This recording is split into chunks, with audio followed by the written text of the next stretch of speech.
La liste électorale provisoire en vue de la présidentielle d'octobre 2025 a été rendue publique. Politiques, acteurs de la société civile, observateurs et analystes ont déjà pris la parole pour exprimer leur position. Mais qu'en est-il des jeunes qui représentent près de 30% de l'électorat en Côte d'Ivoire?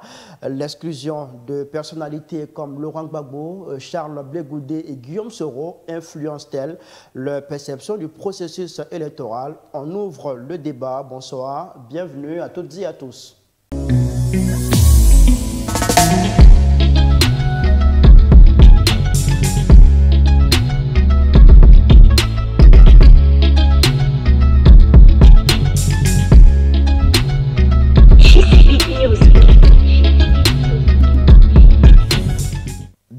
Jeunes leaders très dynamiques ont accepté ce soir de donner leur position face à cette question relativement à la liste électorale provisoire qui a été rendue publique, vous le savez. Chifol Idriss Ouattara, écrivain, président du conseil d'administration de l'Alliance ivoirienne pour les actions coordonnées, AIPAC, est avec nous ce soir. Bonsoir. Bonsoir Khalil. Merci d'avoir accepté notre invitation. Vous êtes sur ce plateau avec Vanier Biza Rodrigue. Bonsoir. Bonsoir M. Khalil. Vous êtes le président fondateur de l'APCM International, qui est l'Association des Africains pour le changement des mentalités. Merci à tous les deux, messieurs, d'avoir accepté notre invitation. Merci d'être venus pour donner votre point de vue sur cette question. Pour commencer, une question pour vous deux déjà. Est-ce que vous avez vérifié votre présence sur la liste électorale? Vanier. Oui, effectivement, j'ai vérifié ma présence sur la liste électorale et mon nom y figure bien évidemment à Yopou, à Cocody, j'allais dire au lycée modèle de Cocody, non loin de Sainte-Marie. Donc je pense qu'à ce niveau, il n'y a pas de souci. Je suis bel et bien sur la liste. Comment vous avez procédé? Est-ce que vous êtes parti sur votre lieu de vote pour constater l'affichage, ou est-ce que vous l'avez procédé en ligne? Comment est-ce que vous avez procédé? Aujourd'hui, avec l'avancée des NTIC, je pense qu'on n'a plus besoin de se déplacer. Donc, c'est via en ligne que j'ai pu consulter ma présence sur la liste électorale. Aucun problème, aucune anomalie à votre niveau? Il n'y a aucune anomalie. Idriss, et vous? Non, moi, c'est tout simplement, j'ai vérifié en ligne à travers mon smartphone. Donc, je suis bel et bien inscrit à Karakoro, précisément à Pangarika. Voilà. Donc, mon nom figure bel et bien sur la liste électorale. Je l'ai vérifié. Il n'y a pas de choses à rectifier. Voilà. Alors, monsieur, on le sait, la liste a été publiée. Vous avez pu découvrir cette liste. Après l'avoir découvert, qu'est-ce que vous pensez? Quel est votre sentiment? Quel est votre commentaire vis-à-vis de cette liste électorale? Chifol. D'accord, merci, M. Khalil. Tout d'abord, il s'agit de féliciter nos institutions, précisément la Commission électorale indépendante. Et notre analyse, notre regard porté sur cette liste électorale, eh bien, c'est un regard déjà de constat. Parce qu'on remarque que nous avons aujourd'hui 8,7 millions d'inscrits sur la nouvelle liste électorale.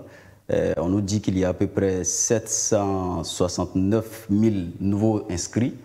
Et selon les estimations, on dit que les populations qu'on pourrait estimer en capacité de voter en Côte d'Ivoire sont jusqu'à 12 millions. Donc ça veut dire qu'il reste encore 3 millions de personnes qui ne figurent pas sur la liste électorale. Donc c'est une fois de plus dit qu'il y a encore du boulot à faire, du boulot de sensibilisation, aussi bien au niveau des différentes organisations de jeunesse que des partis politiques qui doivent sensibiliser les différentes populations à s'inscrire sur la liste électorale. Et donc, nous sommes également très heureux dans la mesure où, vous l'avez indiqué tout à l'heure, il y a pratiquement 30% des jeunes qui sont sur la liste électorale. Ça veut dire que nous avons une forte capacité d'expression dorénavant, comme on appelle. Et d'ailleurs, on l'a toujours eu. Nous avons une forte capacité d'expression dans le processus démocratique de la Côte d'Ivoire. Donc, c'est un regard de fierté, mais pas de satisfaction parce qu'il y a encore beaucoup à faire. Il y a encore des personnes qui ne sont pas encore inscrites sur la liste électorale, soit parce qu'elles ne savent pas ou parce qu'elles ne s'intéressent pas véritablement à la chose politique. Donc ce sont vers ces populations-là qu'il faut aller maintenant pour les sensibiliser à l'effet de s'inscrire sur cette liste-là. Vanébi, c'est quoi votre appréhension, votre commentaire de la liste électorale provisoire? Ok, je pense que mon prédécesseur a déjà abordé plus ou moins les questions liées à cette liste-là. Mais moi, particulièrement, je vais l'analyser sur deux plans. D'abord, du point de vue de la forme et ensuite du point de vue du fond. Partant sur la forme, je pense qu'il y a à féliciter quant à la question donc, du nombre de personnes déjà inscrites donc, sur la liste électorale qui est aujourd'hui à 8 millions de personnes inscrites sur la liste électorale. Et parmi ces 8 millions, nous avons une participation active donc, de la gente féminine que je salue également. Et parce que c'est vrai, nous parlons des élections, mais il est également important de parler de la participation de la gente féminine quant à la question donc, politique nationale. Donc c'est quelque chose à saluer déjà au passage. Et en plus de ça, il faut dire que la CEI a fait son travail comme elle le peut, elle a fait ce qu'elle peut. Et comme mon prédécesseur l'a dit tout à l'heure, c'est insuffisant dans la mesure où il y a encore des personnes qui restent, qui ne sont pas inscrites sur la liste électorale, donc qui restent. Donc à ce niveau, d'un point de vue, j'allais dire primo, je vais féliciter la CEI dans ce sens-là. Mais une question également est à revoir quant à la question du fond, c'est qu'il faut remarquer tout à l'heure que sur cette liste-là, il y a des anomalies, des irrégularités. Que nous constatons. Quelles sont ces anomalies que vous avez pu constater? Par exemple, des gens qui sont inscrits, disons, à Abidjan et qui, après donc, cette révision de la liste électorale, se retrouvent être au dîner. C'est le cas, j'ai vu, même ce matin même, voilà, sur les réseaux sociaux, un certain M. Niaké, qui s'est plaint de ce que la CEI a créé une plateforme en ligne, une plateforme pour dénoncer donc les fake news. Et son cas était sur la plateforme donc, de la CEI, disant que ce qu'il a dit n'était pas fondé. Alors qu'effectivement, lui, il n'a jamais changé de lieu de vote. Depuis 2010, il n'a pas effectué une opération de changement de lieu de vote. Après la sortie donc, de cette liste électorale, il se trouve être quelque part à Niamey, dans le département d'Odiné. Et le monsieur, son cas est un cas pratique. Et je suis sûr qu'il y a plein j'allais dire, de nouveaux inscrits qui sont, disons, dans ce cas. Il y a plein d'autres personnes, j'allais dire, qui sont donc dans des cas similaires. Alors, au regard de ces anomalies que vous avancez, comment est-ce que vous pouvez juger cette liste électorale? Est-ce que pour vous, cela voudrait dire qu'elle n'est pas fiable, elle n'est pas crédible? Je ne parlerai pas de la fiabilité de la liste électorale, mais plutôt des efforts qui restent à faire.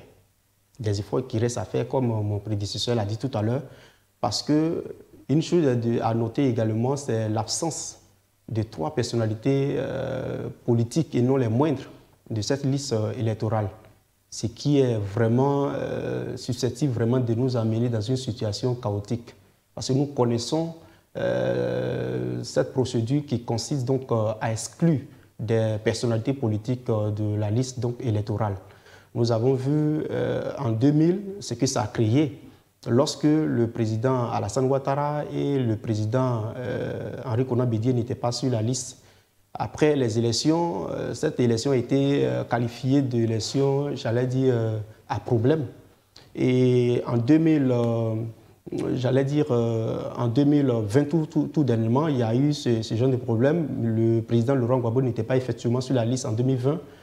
Il n'était pas sur la liste électorale. Il y a ce que nous savons tous. Voilà, qu'on a connu la désobéissance civile passive et tout ce que cela a encouru comme corollaire. Donc, je pense que nous devons faire mieux de tirer donc les leçons de tout ce qui s'est passé là. D'accord, c'est bien noté. Alors, Chifel, vous disiez tout à l'heure qu'il reste encore beaucoup de personnes à enrôler, à inscrire sur la liste électorale. On a un corps électoral qui est approximativement estimé à 12 millions d'électeurs, mais on n'en a que 8 dans le fichier électoral. Cela voudrait dire que la liste ne reflète pas fidèlement la réalité du corps électoral, c'est ça? Pas forcément, pas forcément. Mais je dirais que l'objectif, c'est de faire en sorte que l'idéal, c'est que tout le monde puisse s'exprimer. Quand il y a des élections, que ce soit un référendum, élection générale, élection locale, l'idéal est que chaque Ivoirien qui est en droit de voter, qui a toutes les facultés, les capacités juridiques, politiques de voter, puisse exprimer son droit. Et l'idéal également, c'est de faire en sorte que toutes ces personnes qui remplissent ces conditions-là puissent s'enrôler sur la liste électorale. C'est l'idéal. Donc, si le corps électoral est estimé à 12,5 millions de population et qu'on a 8 millions, c'est déjà un effort très considérable qu'il faut saluer. Mais c'est de faire en sorte que les 3 millions de personnes qui restent, faire en sorte que ces personnes-là figurent sur la liste électorale. Puisque l'idéal est que tout le monde puisse contribuer, participer au processus électoral. Voilà. Alors, vous dites l'idéal, c'est de permettre de faire en sorte que ces 3 millions qui restent puissent être inscrites sur la liste électorale. Est-ce qu'il faut aller alors à une nouvelle révision de la liste électorale telle que demandée par les partis politiques de l'opposition? D'accord. La question de la révision, d'une nouvelle révision de la liste électorale en 2025, il faut quand même comprendre qu'elle fait l'objet de crispations. Et c'est tout un processus qu'il faut considérer, selon moi. J'ai écouté le président de la CEI tout dernièrement qui est en train de dire que le calendrier actuel du processus de révision de la liste électorale est un calendrier consensuel qui a été librement discuté avec les représentants des partis politiques au sein de la CEI et que la révision qui s'est tenue pratiquement à la fin de l'année 2024 était un calendrier convenu avec les différents membres, représentants des partis politiques au sein de la CEI. Et donc, ça sous-entend que le calendrier dans lequel nous sommes inscrits actuellement est un calendrier consensuel qui a été d'abord, qui a été convenu. Aujourd'hui, en l'état actuel des choses, le président de la CEI nous dit que mathématiquement, il n'est pas possible qu'on puisse tenir une nouvelle révision de la liste électorale, en tout cas si tant est qu'il faut respecter le calendrier électoral. Donc, est-ce que mathématiquement, on peut encore tenir une nouvelle révision de la liste électorale et respecter le calendrier électoral? Si c'est possible de le faire. Certains vous diront qu'en 2015, on a eu une révision de la liste électorale dans le mois de juin. Certains vous diront aussi qu'en 2020, on a eu une révision de la liste électorale en juin 2020, oui, à quelques mois de l'élection. Pourquoi pas? Non, quelques mois, lesquels? Pourquoi pas cette année encore? C'est ça, juste quelques mois. Lesquels? Moi, je dis que ma position par rapport à cette histoire, elle est factuelle, réservée et factuelle. Si l'institution qui est en charge d'organiser les élections estime qu'on peut le faire, parce que j'estime que c'est ce pourquoi au sein de la CEI, tout de même, il y a des représentants des partis politiques. Donc, si l'institution qui est en charge d'organiser les élections nous dit que mathématiquement on peut le faire avant les élections, il n'y a pas de problème. L'idéal, c'est que la liste électorale soit révisée chaque année. Mais si on ne peut pas réviser la liste électorale dans les conditions dans lesquelles on est présentement, si on ne peut pas le faire, il n'y a pas lieu de forcer. Si on sait qu'en le faisant, on ne va pas tenir le calendrier électoral, parce que pour moi, l'idéal, c'est qu'on puisse tenir tout de même le calendrier électoral. Voilà. Si on ne peut pas le faire, il n'y a pas lieu forcément de tenir une nouvelle révision de la liste électorale, selon moi. Comment faire alors pour ces millions de personnes qui restent encore, ces 3 millions de personnes qui restent encore?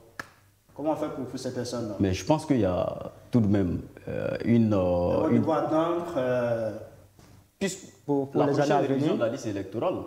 Voilà, moi je pense. Et puis elles ne pourront pas participer à cette élection présidentielle. Est-ce que cette élection, sera le président qui va sortir de cette élection sera vraiment représentatif? Pour moi, ça ne posera pas de problème en tant que tel, dans la mesure où la révision de la liste électorale, elle est annuelle. Donc chaque année, on procède à la révision de la liste électorale. Donc, les personnes qui ne sont pas encore inscrites, si elles n'ont pas pu s'inscrire au titre de la dernière révision, à la prochaine révision, il n'y a pas de problème pour elles pour s'inscrire. Voilà, mais je ne pense pas, je ne veux pas tout de suite qu'on associe cette révision-là automatiquement à la légitimité du prochain président. Pourquoi? Parce que si, dès maintenant, on commence à discréditer cette institution qui est en charge d'organiser les élections, nous sommes en train de préparer le lit pour des événements qui seront préjudiciables pour la Côte d'Ivoire.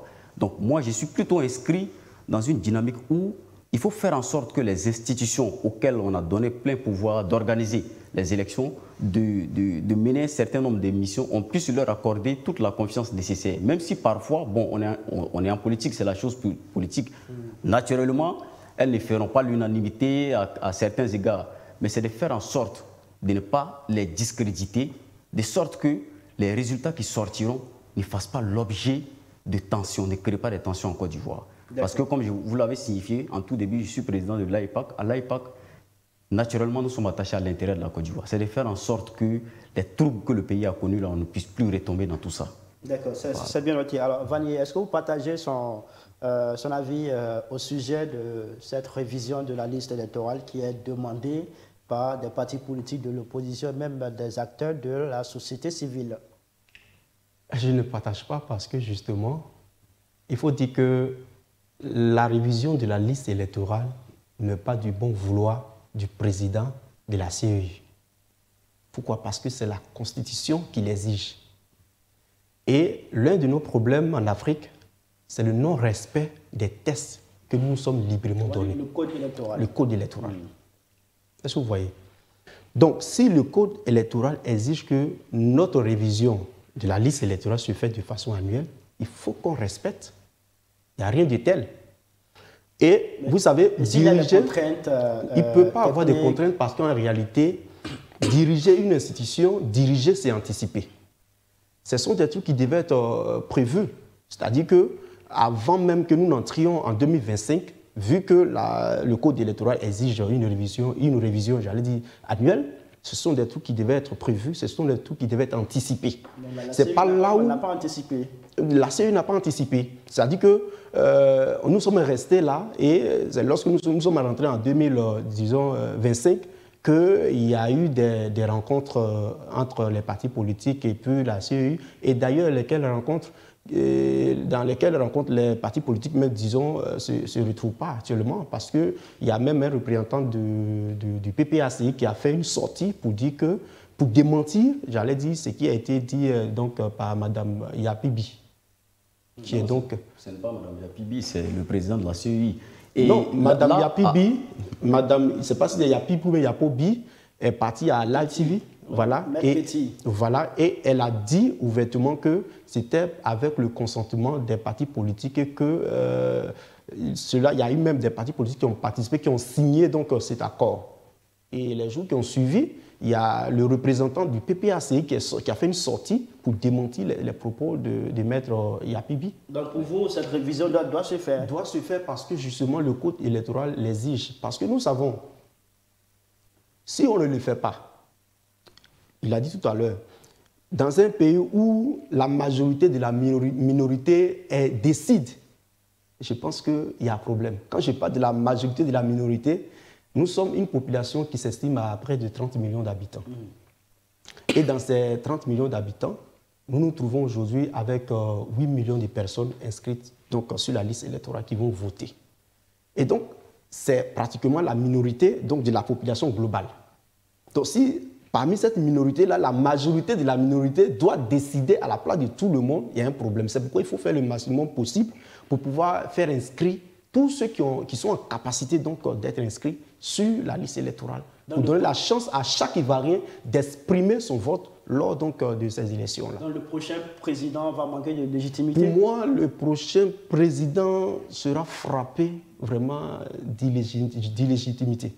Voilà, pour moi. D'accord. Tant que cela n'est pas fait pour moi, ça sera le cas. Alors, Idriss, vous voulez réagir? Moi, je pense que tout à l'heure, au titre de l'anticipation dont il a parlé, moi, j'ai écouté, je ne sais pas si c'était un représentant de la CEI qui a dit qu'il y avait des personnes qui n'étaient pas encore majeures en 2024, au moment de la révision de la liste électorale, mais qu'on avait pris à titre anticipatif.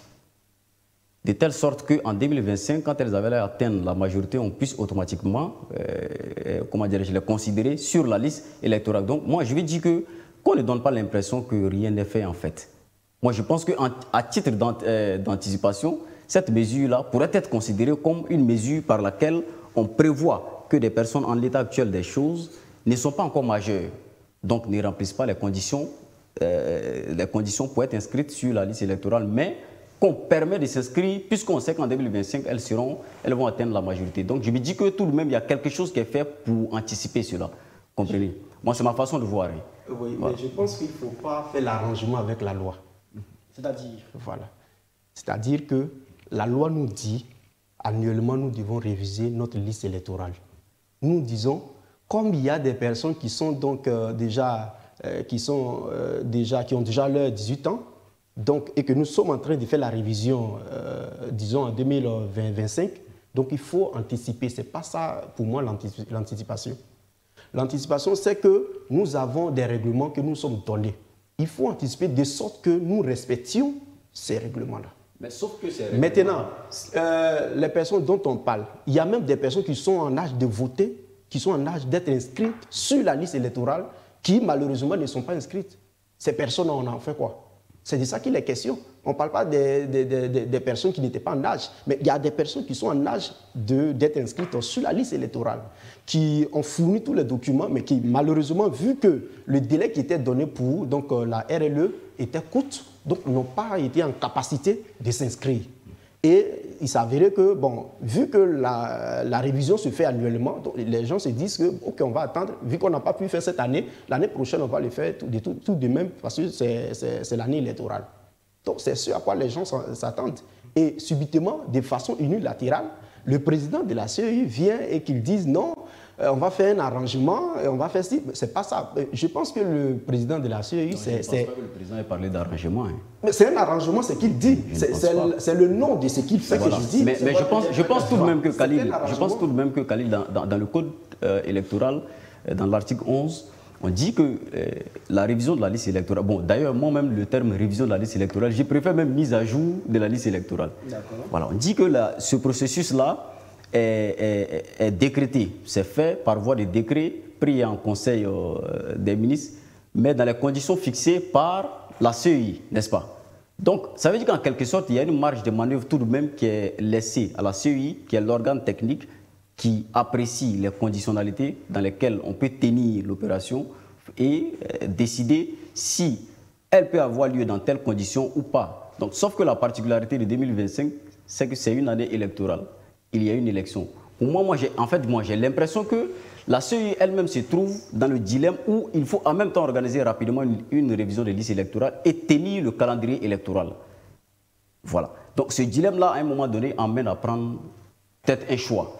Voilà. Donc, pour moi, certainement, c'est en considérant tous ces aspects-là que, voilà. Je pense que c'est fait à dessein.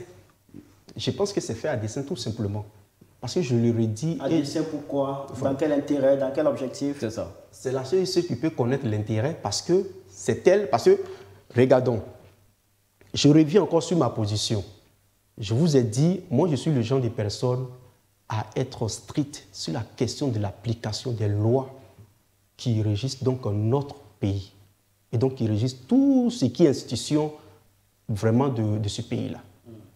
Si aujourd'hui la CEI se donne le malin plaisir de faire des arrangements avec la loi, ne soyons pas étonnés que demain cela puisse lui être préjudiciable.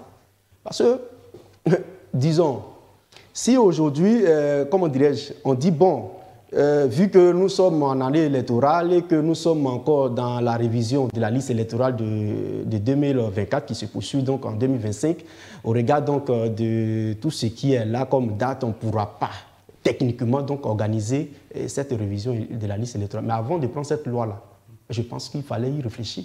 Avant de dire que la révision soit, disons, annuelle, il fallait y réfléchir. Mais ce n'est pas du fait de la CEI, ce n'est pas la CEI qui vote cette loi.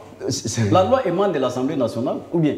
C'est pas la CEI qui dit en son article 11 que je décide de faire telle chose, je décide de faire telle chose. Mais et justement, M. Khalid, la loi est sortie, la CEI a apporté des amendements. Je vous explique, M. Khalid. Vous savez, moi j'ai une impression, tout de même, ça peut être une erreur.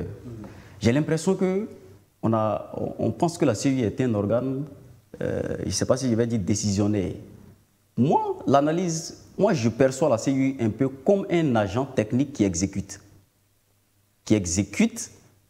Des, comment on appelle, des dispositions qui ont été arrêtées, des dispositions réglementaires qui ont été arrêtées.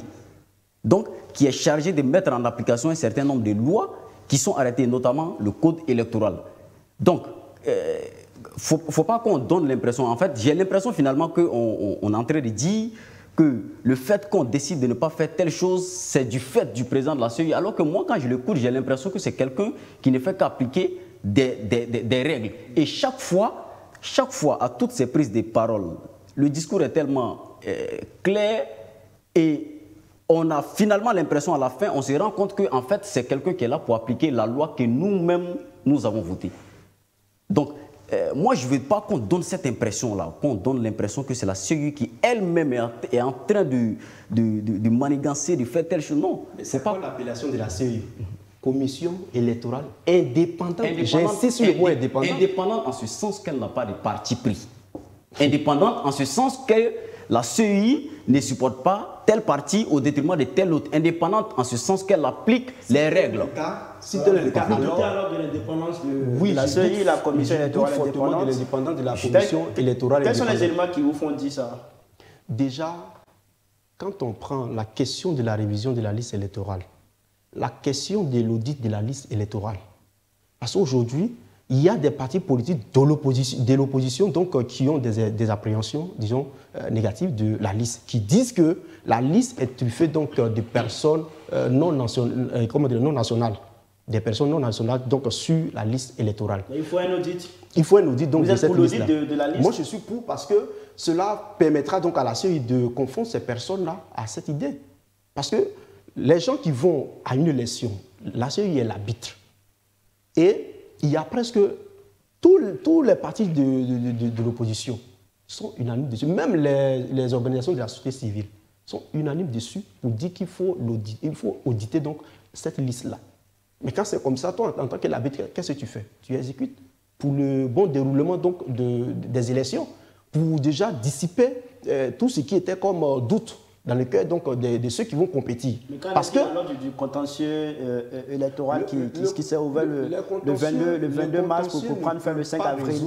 Les contentieux ne peuvent pas résoudre cette question donc, de la liste électorale. Parce que moi, un citoyen lambda ne peut pas efficacement, et j'allais dire, porter des accusations et les prouver comme il se doit.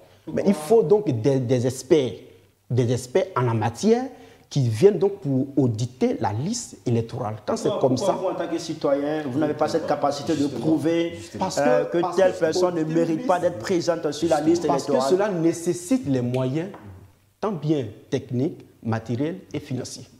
C'est qu'un citoyen ordinaire n'a pas. Du coup, vu qu'il y a des partis politiques de l'opposition qui sont pour donc, l'audition de la liste électorale, il faut donc la confondre.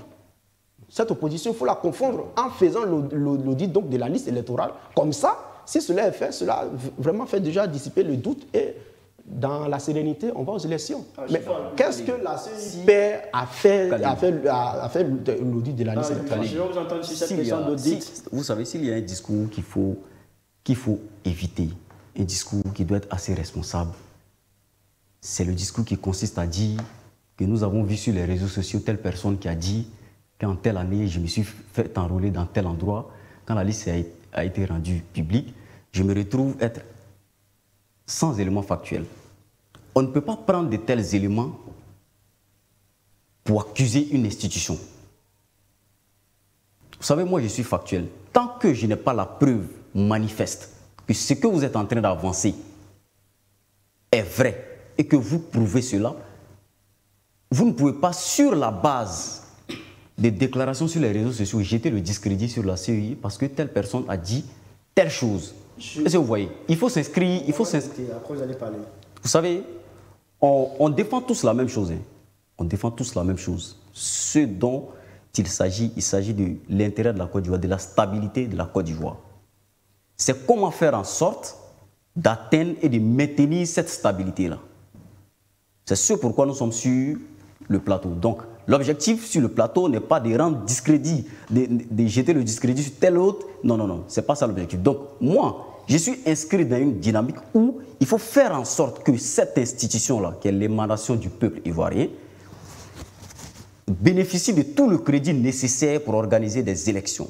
Et ce crédit-là se trouve dans le discours que nous autres, leaders de jeunesse, leaders d'opinion, prononçons devant ceux qui nous suivent, ceux qui nous regardent.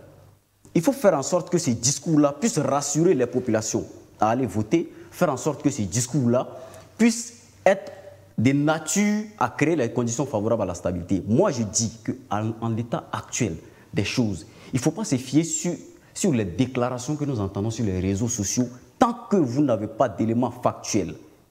Tant que vous-même, vous n'êtes pas. C'est-à-dire que si vous étiez venu me dire, moi j'étais inscrit dans telle ville, quand c'est sorti, j'ai vu que j'étais dans telle autre ville, ou bien il y a tel élément factuel, manifestement, qui prouve qu'on a procédé à un changement de truc sans que moi je ne sois... Il n'y a pas de problème, moi je peux croire. Mais vous ne pouvez pas me dire que vous avez vu sur les réseaux sociaux telle personne qui a dit telle chose. Monsieur Khalil, on ne peut pas juger la CEI sur la base des déclarations qu'on entend sur les réseaux sociaux. Il faut éviter ça, en fait. D'accord. La précision qu'il faut faire, je ne suis pas en train de discréditer la CEI sur la base des choses que j'aurais vues sur les réseaux sociaux. Quand on parle du discrédit de la CEI, c'est la CEI elle-même qui se discrédite. Pourquoi? Parce que quand on regarde même le discours du président de la CEI, pour un observateur, il sait déjà quelle est la position du président de la CEI. La position est claire, c'est que le président de la CEI a un plan à lui, que seul lui sait ce qu'il fait.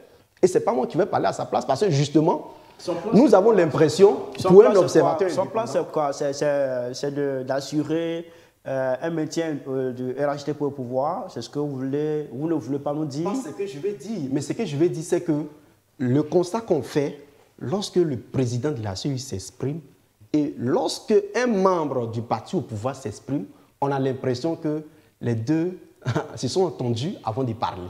Pour un observateur indépendant qui écoute le discours du président de la CEI, je dis bien un observateur indépendant qui écoute le discours du président de la CEI et qui écoute le RADP, c'est la même chose. Donc pour vous, Valiébi, la CEI, pour vous, Valiébi, la CEI est au service. C'est un élément du RHDP, du parti au pouvoir. C'est un élément parmi tant d'autres. Ça, c'est le discours. En plus de ça, nous parlons de la liste électorale, de l'audit de la liste électorale.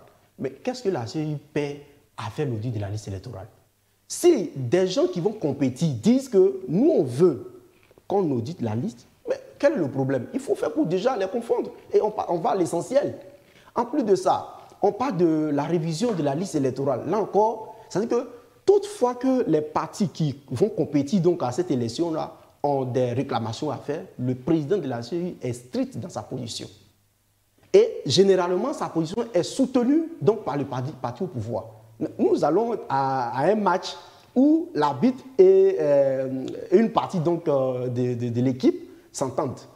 En ce moment, quelle appréhension voudrez-vous que nous, pour les autres parties donc, aient de cet arbitre-là? C'est de ça qu'il est question. Je voudrais que le président de la CEI soit un exemple palpable donc, de ce crédit qu'il réclame tant. On ne s'assoit pas pour dire « ayez confiance », mais ce sont les actes qu'on pose qui inspirent confiance. D'accord, mais vous savez, moi, ce qui m'inspire... Qu'est-ce que vous pensez de cette question de l'audit? Non, vous savez, moi, ce qui me rassure, honnêtement, en toute impartialité, je vous dis, vous savez, chaque fois que j'écoute le président de la CEI, j'entends quelqu'un qui parle toujours en citant la loi. C'est-à-dire que chaque fois qu'il dit quelque chose, il y a un article qui va vous faire sortir, sur lequel tout le monde est unanime. On sait tous que cet article existe. Il va vous faire sortir naturellement pour corroborer, illustrer ce qu'il est en train de dire. Donc, je veux dire que moi, personnellement, je sens une certaine cohérence dans son discours, une cohérence avec la loi, avec les dispositions réglementaires, avec les dispositions légales, qui font que, personnellement, je ne peux pas remettre en cause la crédibilité de cette institution-là tant que je n'ai pas d'éléments factuels, d'éléments manifestement qui doivent compromettre le processus ou bien la crédibilité de cette institution. Que dites-vous de l'audit de la liste électorale qui est demandée par des partis politiques de l'opposition? La CEI reste fermée à cette demande de l'opposition. La CEI demande d'aller au contentieux plutôt qu'à un audit de la liste électorale. Pour Vanibi, le contentieux ne peut pas résoudre les anomalies qui sont présentes sur la liste électorale. Mais déjà, le contentieux qui est ouvert, qu'est-ce qu'on en fait? Qu'est-ce qu'on en fait? Ça dit que la période de contentieux qui est ouverte, qu'est-ce qu'on en fait? Est-ce qu'on est suffisamment investi pour faire en sorte que les différentes irrégularités qui seraient constatées sur cette liste-là soient réglées? Ça, c'est la première des questions qu'on se pose. C'est-à-dire que, est-ce qu'on est suffisamment investi? Parce que si on est inscrit dans une position tranchée de ce que tout ce qui viendra de la CEI est mauvais, on ne pourra naturellement pas faire confiance à tout ce qu'elle produira comme acte. Donc pour vous, le contentieux, ça remplace l'audit de la liste. Le contentieux, il y a une organisation au sein donc, du parti de l'ex-président Laurent Gbagbo, qu'on appelle CEF, dirigé par Maître Abiba Touré, qui, lors des contentieux de 2020, avait plus ou moins réuni un certain nombre d'irrégularités qui ont été transmises donc, au président de la CEI. Mais aujourd'hui, même en 2025, les mêmes irrégularités qui ont été dénoncées par CEF apparaissent sur la liste électorale toujours. Donc c'est en cela qu'il est nécessaire de passer plutôt à un audit de la liste. Donc le contentieux pour vous ne peut pas résoudre... Ça ne peut pas résoudre efficacement le problème. C'est de ça qu'il est question. Ça ne peut pas, parce que d'abord, il faut des experts qui vont travailler sur le sujet, des sachants en la matière, qui vont travailler sur le sujet pour pouvoir vraiment essayer d'ascerner donc cette liste-là. Sinon, à l'état actuel, moi je vous le dis, en 2022, je pense qu'il y a la bonne mémoire, les élections municipales, nous avons été aux élections en tant que candidat indépendant et on a vu ce qu'on a vécu. Dans quelle localité? Dans la localité donc, de Bédiala, sous-préfecture. Ce qu'on a vu, c'est que, je vous le dis en toute honnêteté, nous-mêmes, après la proclamation donc, des résultats, le camp adverse qui a remporté donc, le parti au pouvoir, des éléments de là-bas nous appellent pour nous dire, mais nous-mêmes, on se pose la question, comment vous avez fait pour être deuxième? Parce que tout était organisé de sorte que vous perdiez, je ne sais pas, lamentablement.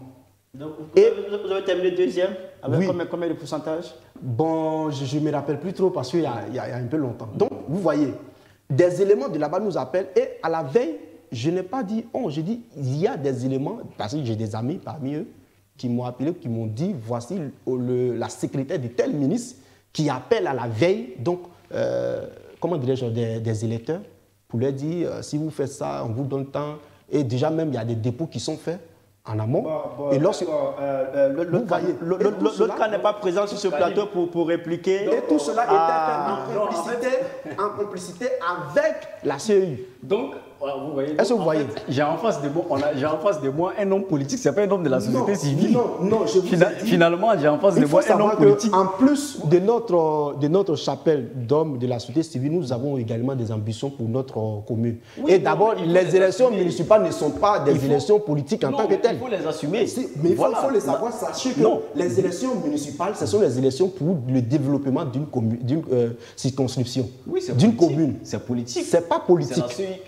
À partir de quand on arrive aux élections régionales, aux élections législatives, là on parle de politique parce que là il faut tout ce qu'il faut comme palmarès des partis politiques. D'accord. Là moi je vous parle d'un indépendant qui est parti, disons, pour essayer de tenter sa chance en tant qu'un jeune qui a donc des ambitions pour sa commune. La politique, c'est la gestion de la cité, de la chose publique. Mais il faut, voilà. Là aussi, si on veut rentrer, ça fait débat. D'accord, messieurs, alors on va progresser un peu dans le débat pour aborder un autre aspect de cette liste électorale provisoire. Vous en avez parlé, il s'agit de l'exclusion, de l'absence de Laurent Gbagbo, de Guillaume Soro, de Charles Blé Goudé sur cette liste électorale. Est-ce que cette absence vous paraît justifiée? Chiffon. Je n'utiliserai pas le terme justifié, j'utiliserai le terme... je suis quand même logique dans ma position, je l'ai dit depuis le début. Les personnes qui ne figurent pas sur la liste électorale dont il s'agit en question, force est de constater qu'effectivement, ce sont des personnalités majeures de la scène politique ivoirienne, mais qui, dans le cadre d'affaires juridiques, ont été frappées de condamnations. Ces condamnations-là ont naturellement produit des effets juridiques. Et il ne faut pas oublier que la CEI, dans le processus de révision de la liste électorale, il y a des fichiers qui sont reçus, des mises à jour plutôt de la liste électorale, il y a des fichiers qui sont reçus du ministère de la Justice, des fichiers qui sont reçus du ministère de l'Intérieur, de sorte à ce que toutes les personnes, soit qui sont décédées ou des personnes qui seraient déchues de leurs droits civiques, naturellement, soient retirées de la liste électorale. Donc moi, je constate que les personnalités dont il s'agit, en réalité, sont des personnalités qui étaient impliquées dans des affaires juridiques. À la fin, des décisions de justice ont été rendues. On dit que ces personnes ont été déchues de leurs droits civiques. La CEI constate et la liste électorale est disponible. Naturellement, elle n'y figure pas. Donc, moi, c'est une analyse de constat que je fais par rapport à cette exclusion. Mais je n'ai pas de commentaire particulier en tant que tel. Voilà. Et donc, si on comprend au regard de la loi, effectivement, c'est juste que ces personnes ne soient pas sur la liste. Justement, et il faut dissocier la procédure administrative de la procédure politique. Pour moi, il y a d'une part l'administratif, qui est ce qu'on vient de voir, mais ça n'exclut pas la procédure politique. Ça n'exclut pas la concertation politique. Ça n'exclut pas qu'il y ait des décisions politiques qui soient prises dans le cadre peut-être d'un dialogue politique. C'est possible. Et d'ailleurs, il faut nourrir les espoirs dans ce sens. Il faut encourager d'ailleurs cela. Ça, c'est possible quand même. Mais pour moi, il faut dissocier l'aspect administratif de l'aspect politique. Voilà. C'est bien noté. Alors, Vaniébi, est-ce qu'on pouvait s'attendre à autre chose que cette absence de ces trois personnalités quand même majeures de la politique ivoirienne, quand on sait qu'elles sont sous le coup d'une condamnation par la justice ivoirienne? Laurent Gbagbo a été condamné à 20 ans, Charles Blé Goudé, Guillaume Soro, tous sont frappés de condamnation par la justice ivoirienne. Est-ce que ça pouvait être autrement que ça? Je pense que cela encore vient là, une fois de plus, à discréditer les institutions de notre République. Pourquoi? Prenons le cas du président Laurent Gbagbo, qui est un ancien chef d'État. Qu'est-ce que la loi dit en la matière? Lorsque on reproche des choses à un ancien chef de l'État, il y a une cour spéciale qui est mise en place pour le juger. Donc, ce n'est pas une cour de droit commun qui a compétence donc, de juger un ancien chef d'État. Ce qui n'est pas le cas dans ce procès. Ça, c'est un. Des deux, on parle d'une condamnation donc, par contumace en quelque sorte. Mais on juge quelqu'un par contumace lorsqu'on ne sait pas où la personne se trouve. Pourtant, l'État ivoirien, j'allais dire tous les juges, toute la Côte d'Ivoire, tout le monde sait que pendant ce procès-là, le président Laurent Gbagbo et son ministre Charles Blé Goudé se trouvaient à La Haye. Donc, et ce qui est encore marrant, c'est qu'il y avait un accord de collaboration entre l'État ivoirien et la CPI. Donc, ils pouvaient simplement demander à la CPI de les faire venir en Côte d'Ivoire pour un jugement, ce qui n'a pas été fait. Ça, c'est de deux. De trois, on a donc la Cour africaine des droits de l'homme qui a produit une décision, qui est d'ailleurs une Cour supranationale, qui a produit une décision pour demander la réintégration donc, du président Laurent Gbagbo sur la liste électorale, jugeant infondé donc, ce procès-là. Donc, à partir de là, Je pense que, naturellement, si vraiment nous sommes respectueux des lois, le président du Grand Gabon devait simplement et purement se retrouver sur la liste électorale, ce qui n'a pas été le cas. C'est injuste. C'est injuste qu'il ne soit pas présent sur cette liste, parce que vous estimez que... Le fait que je viens de citer, c'est injuste. Donc sa condamnation, elle est politique pour vous, elle est plus politique. C'est une condamnation purement politique. Je dis bien purement politique. Donc ça n'a rien à voir avec le droit. Tout sauf le droit. Donc face à une telle condamnation, je conviens avec lui, évidemment.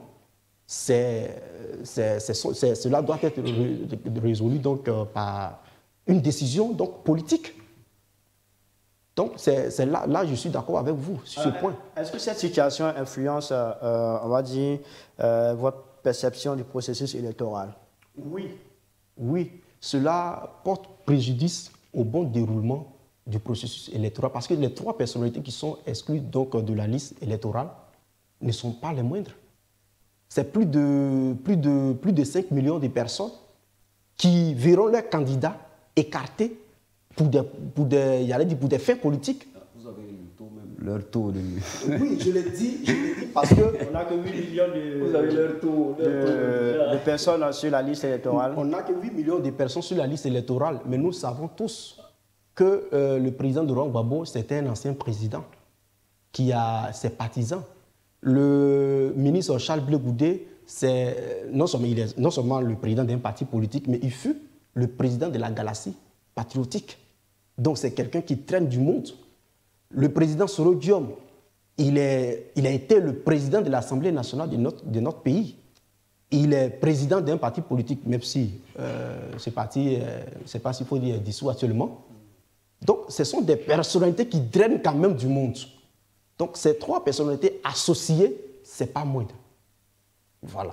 D'accord. Chifal, est-ce que cette situation, cette absence de ces personnalités a une influence sur votre manière de voir le processus électoral? Non, pas ma manière. Moi, je suis qui dans ce processus électoral plutôt? Moi, c'est dire que naturellement, leur exclusion, et on le constate déjà, pourrait faire en sorte qu'il y ait des revendications et qu'à un moment donné, bon, on puisse, comment on appelle, aboutir à des tensions et autres dans le processus électoral. Donc, ce qu'il faut privilégier aujourd'hui, et moi, c'est ce sur quoi je concentre mon discours, ce qu'il faut privilégier, c'est l'aspect politique. À partir du moment où on a constaté que les personnes qui ne figurent pas sur la liste électorale, comment dirais-je, je pense qu'on ne discute pas le fait que le président de la CEI ait retiré ces personnes simplement parce qu'ils n'aiment pas leur tête. Non, on ne va pas dire ça. Ils ont été retirés, ces personnes ont été retirées simplement parce qu'il y a des condamnations juridiques qui pèsent, qui les ont déchus de leur droit civique. Voilà. Donc, à partir de cet instant, il faudrait que tout le discours se concentre sur la donne politique.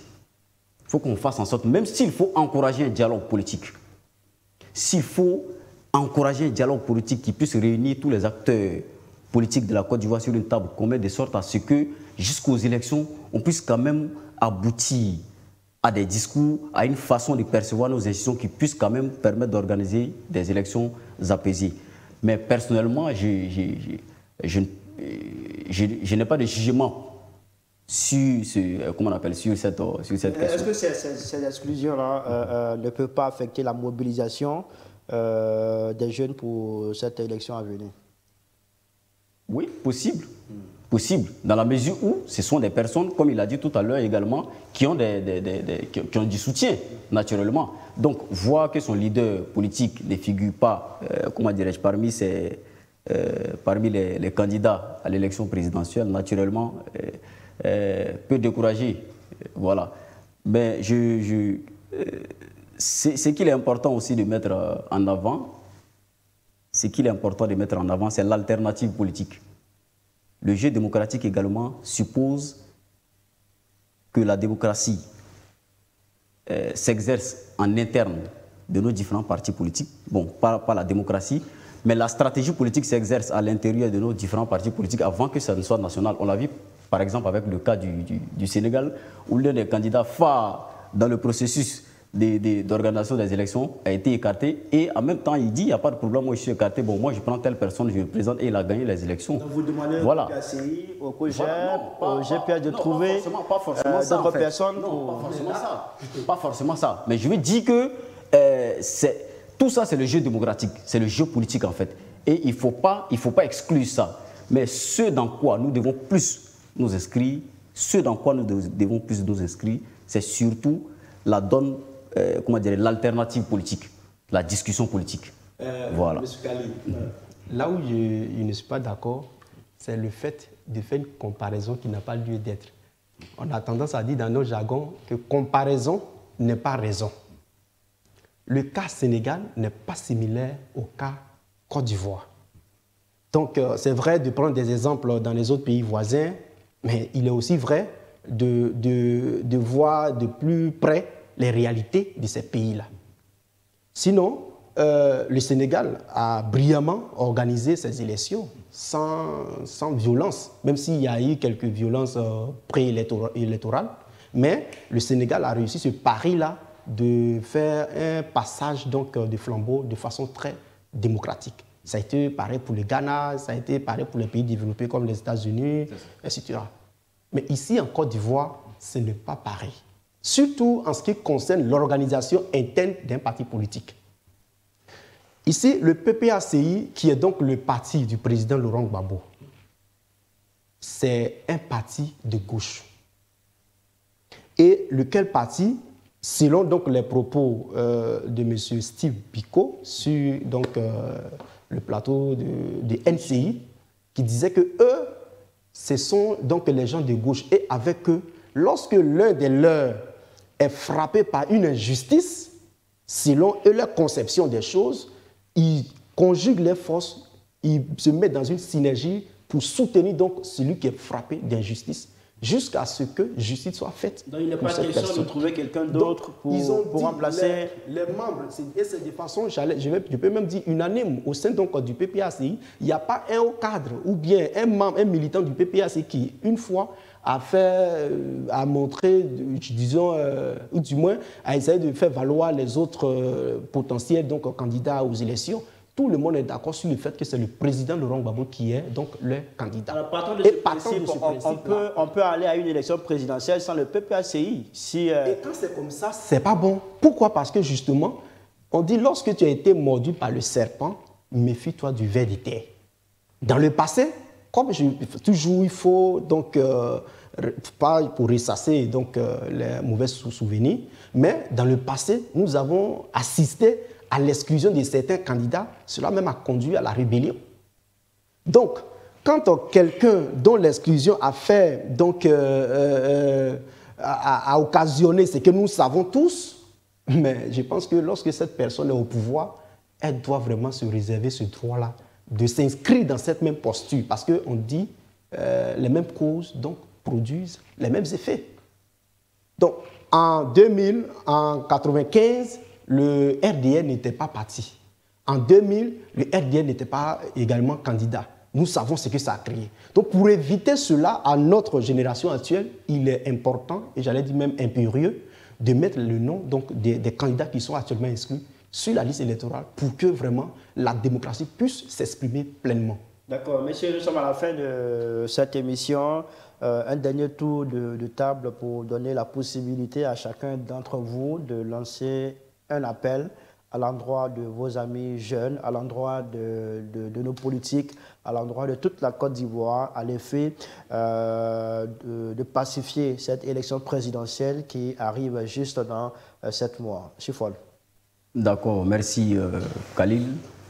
L'un des éléments qui m'a motivé à participer à cette élection, naturellement, à cette émission, naturellement, est que je suis représentant d'une organisation non gouvernementale, l'AIPAC, qui défend l'intérêt de la Côte d'Ivoire, qui défend surtout l'intelligence collective en Côte d'Ivoire. C'est un appel que je voudrais lancer à la jeunesse ivoirienne. N'oublions pas notre mémoire. La mémoire de la Côte d'Ivoire, elle est récente. Elle est récente, mais elle est composée d'un certain nombre d'éléments qui doivent faire en sorte que notre conduite actuelle puisse véritablement incarner un certain nombre de choses qui vont permettre de stabiliser la Côte d'Ivoire. Il faut que notre comportement, nos discours, notre façon de faire puisse préparer le lit de la stabilité. Il ne faut pas que notre discours prépare le lit de la déstabilisation, le lit de la perturbation. Faisons en sorte de préserver l'intérêt national de la Côte d'Ivoire. En tout ce que nous faisons, sensibilisons principalement aux leaders de jeunesse. Apaisez votre discours. Parce qu'en même temps que nous sommes en train d'accuser nos pères d'un certain nombre de choses, il ne faut pas qu'on verse pratiquement dans les mêmes choses. Faisons en sorte de stabiliser nos discours, de privilégier l'intérêt de la Côte d'Ivoire. Et moi, j'ai foi que la démocratie ivoirienne continuera toujours de se bonifier. J'ai foi que cette jeunesse-là continuera toujours de prendre une part active dans le processus de développement de la Côte d'Ivoire. Merci beaucoup, Chiffon Idriss, pour ces mots à l'endroit du public qui nous suit. On va terminer avec vous, Vanyebi Rodrigue. Il faut dire que moi, contrairement à lui, moi je lance un appel au gouvernement, surtout au président de la République. Parce que nous savons, les jeunes, ils sont dirigés par quelqu'un. Et souvent, ce sont des décisions qui sont prises à la tête de nos États, qui conduisent donc les populations à s'agiter. Donc, si nos dirigeants prennent des bonnes décisions, je pense que cela va naturellement se répercuter sur la population. Donc, je voudrais en appeler donc à la responsabilité du président de la République pour que vraiment il use donc de tout ce qui est compétence relevant donc de lui pour pouvoir vraiment faire inscrit ou du moins prendre une décision. Donc, ça peut être une amnistie qu'il peut prendre pour pouvoir donc, j'allais dire, faire intégrer son frère, parce qu'il aime l'appeler son frère Laurent Gbagbo, et ses deux fils, c'est un neveu, sur la liste donc, électorale pour qu'ensemble, l'élection devienne un amusement, un jeu, comme on a pu réussir lors de l'organisation de la CAN. Je sais qu'il est capable et il le fera. Merci beaucoup, messieurs. Merci à tous les deux d'avoir accepté de venir donner votre point de vue sur cette question de la liste électorale qui doit nous conduire à l'élection présidentielle en octobre 2025. Merci de votre engagement, de votre participation à l'effet de construire une Côte d'Ivoire encore plus démocratique, encore plus apaisée. Merci infiniment à tous les deux. Merci à toutes et à tous de nous avoir suivis. À très bientôt chez vous et puis travaillons pour la paix en Côte d'Ivoire. Au revoir.